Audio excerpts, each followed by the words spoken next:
আসসালামু আলাইকুম। আমার চ্যানেলে সবাইকে স্বাগতম। কাছের ও দূরের সবাইকে শুভেচ্ছা, অভিনন্দন আর আমার একরাশ ভালোবাসা জানিয়ে শুরু করছি আজকের রেসিপি। সবাই দেখছো যে সেম কুকিং স্টুডিও, আর বরাবরের মতো তোমাদের সাথে আছি আমি জান্নাত। আর আজকে তৈরি করে দেখাবো একদম ব্যতিক্রমধর্মী একটি পায়েস রেসিপি। আজকে তৈরি করব খরমুজের অসাধারণ পায়েস রেসিপি। আশা করি রেসিপিটি ভালো লাগবে। মূল উপকরণে চলে এলাম। এখানে দেখো, প্রথমে সাবুদানা নিয়েছি, হাফ কাপ সাবুদানা নিয়েছি আর চুলাটা জ্বালিয়ে দিয়েছি। এখন আমি শুকনো ফ্যানে সাবুদানাগুলো ভেজে নেব। খুবই অসাধারণ একটি রেসিপি এবং খুবই মজাদার। তো ভিডিওটি স্কিপ না করে সম্পূর্ণ ভিডিওটি আশা করি আমার পাশে থেকে দেখবে। তো সাবুদানাটা আমি মিডিয়াম আঁচে অনবরত নেড়ে নেব। আসলে সাবুদানা থেকে কোনো স্মেল বের হয় না, তো এটা বুঝে নিতে হয়। এটা যখন দেখবে ঝরঝরো হয়ে গেছে আর কালারটা একটু ব্রাউন কালার হয়ে গেছে, তখনই বুঝবে সাবুদানাটা ভাজা হয়ে গেছে। তো আমারও সাবুদানাটা ভাজা হয়ে গেছে, আমি এক পাশে তুলে নিলাম ঠান্ডা করার জন্য। আর এখানে দেখো খরমুজ নিলাম। এটাকে গ্রামের ভাষায় হুঁক বলে থাকে, কেউ বা বাঙ্গি বলে থাকে, আবার বইয়ের ভাষায় খরমুজে বলে থাকে। তো এখানে আমি অর্ধেকটা খরমুজ নিলাম বা বাঙ্গি নিলাম, তো এটাকে খোসা ছাড়িয়ে নিচ্ছি। আসলে এটা অনেকটাই পেকে গেছে, খোসা ছাড়াতে অসুবিধা হচ্ছে, তো অফ ক্যামেরায় খোসাটা ছাড়িয়ে নিলাম। আর দেখো আমি টুকরো টুকরো করে কেটে নিচ্ছি। আমি ছুরি দিয়ে টুকরো করছি, তোমরা ছুরি বটি সুবিধা মতো যে কোনো একটা দিয়ে ছোট ছোট পিস করে কেটে নেবে। তো আমার কাটা হয়ে গেছে। এদিকে দেখো আমার যে সাবুদানাটা বেজে রেখেছিলাম সেটাও ঠান্ডা হয়ে গেছে।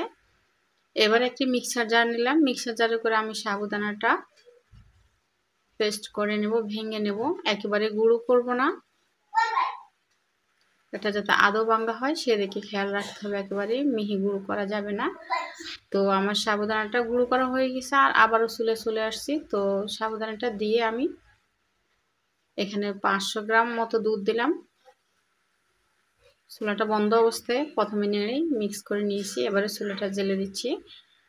তো কটা চা চামচ লবণ দিলাম। আর মিষ্টির খাবারে কিন্তু একটু লবণ দিলে মিষ্টির স্বাদটা ঠিক থাকে।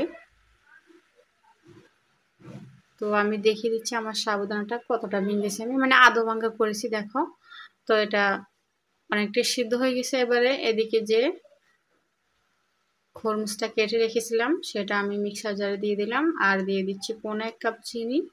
তো খরমুজটা মিষ্টি ছিল, মানে বাঙ্গিটা আমার মিষ্টি ছিল, সেই জন্য আমি চিনিটা কমিয়ে দিলাম। যদি মিষ্টির পরিমাণটা কম হয় সেক্ষেত্রে চিনি আর একটু বাড়িয়ে দিতে পারো। তো পেস্ট করে নিলাম। এবার দেখো আমার যে সাবুদানাটা দিয়েছিলাম সেটা কিন্তু প্রায় 80% মতো সেদ্ধ হয়ে গেছে। আর আমি সেদ্ধর সময় শুধুমাত্র দুধ আর লবণ দিয়ে সেদ্ধ করেছি, এখানে চিনি ব্যবহার করিনি। চিনি দিলে কিন্তু সাবুদানাটা সেদ্ধ হতে চাইবে না। এবারে দেখো আমি মিক্সার জারটা এক হাতে নিয়ে অল্প অল্প করে যে বাঙ্গির মিশ্রণটা তৈরি করেছিলাম সেটা দিয়ে দিচ্ছি। তো এক হাত দিয়ে দিচ্ছি আর অন্য হাতে নেড়ে নিচ্ছি। আর খুবই সুন্দর স্মেল বেরোচ্ছে। কিন্তু সাবুদানাটা যখন বেজেছিলাম তখন কিন্তু স্মেল ছিল না, যখন আমি দুধ দিয়ে সিদ্ধ করছিলাম তখন কিন্তু খুবই সুন্দর স্মেল বেরোচ্ছে। আর যখন এই বাঙ্গির মিশ্রণটা দিয়ে দিচ্ছিলাম তখন কিন্তু অসাধারণ একটি স্মেল বেরোচ্ছে।